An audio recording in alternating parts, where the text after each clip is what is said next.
you come to the Uffizi, you have an extraordinary immersive experience of the Renaissance.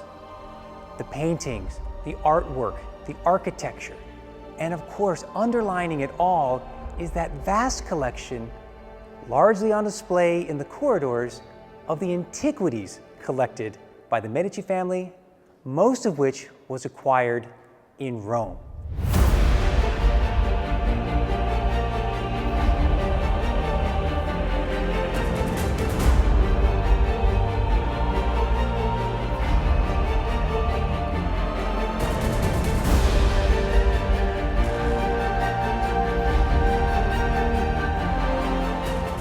The architect Giorgio Vasari began the Uffizi in 1560 for Cosimo I de' Medici. It was to accommodate originally an administrative center for offices, hence the name Uffizi. And of course, over time, the artwork collected by the Medici family was put on display here. At the end of the line of the Medici family, this collection became the property of the new Habsburg-Lorraine state, on the condition that it would never be exported outside of Tuscany. Here is a magnificent Roman-era copy of Polycletus Doryphorus, the spear bearer, with his famous contrapposto stance. And the setting to admire it is extraordinary.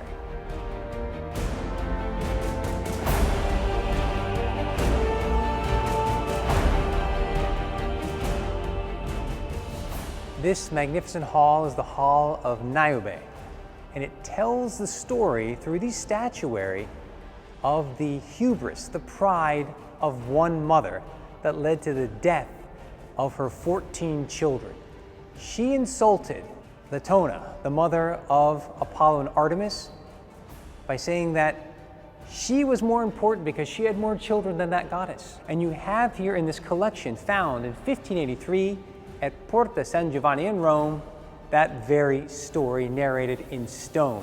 And here is Niobe herself trying to protect her youngest daughter in vain.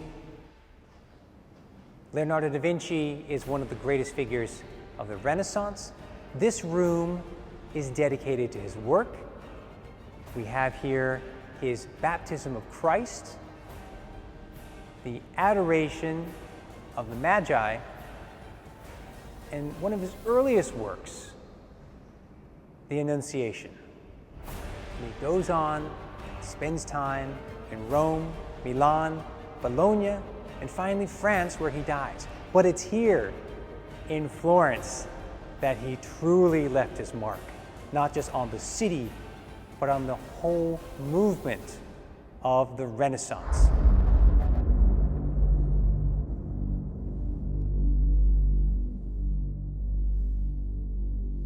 I've just entered the Bobali Gardens, right by the Buontalente Grotto. It's connected by the corridor of Vasari all the way back across the Arno to the Uffizi. And the garden space is something extraordinary. It is an open-air museum, today over 100 acres in size. Let's take a look at things that came from ancient Rome.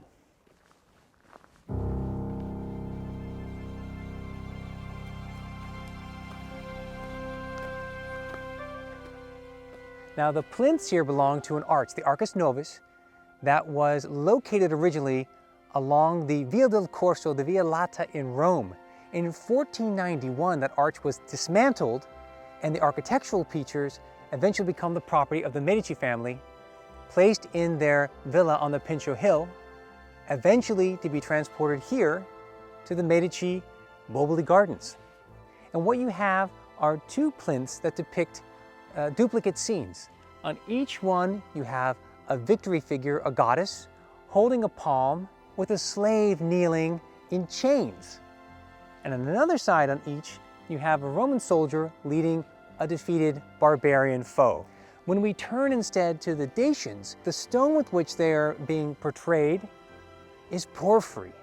And that's a stone usually reserved just for the emperors. So it's very particular, very rare to have barbarians depicted with this particular stone. Initially, these Dacian prisoners were unearthed and became the property of the Delle Valle Capranica family, subsequently purchased by the Medici family, and as late as the time of Napoleon were transferred here into the Boboli Gardens.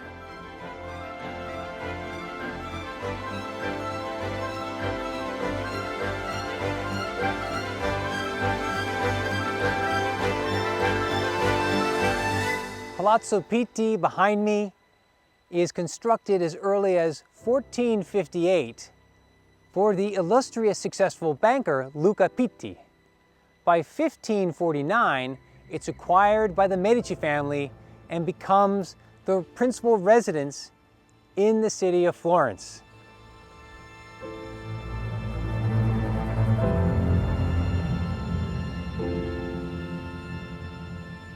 In the amphitheater space, you have an Egyptian obelisk of Aswan granite that was once part of the decoration of the Aesium in the Campus Martius, and behind it, an enormous monumental granite basin that was originally located in some imperial bath complex.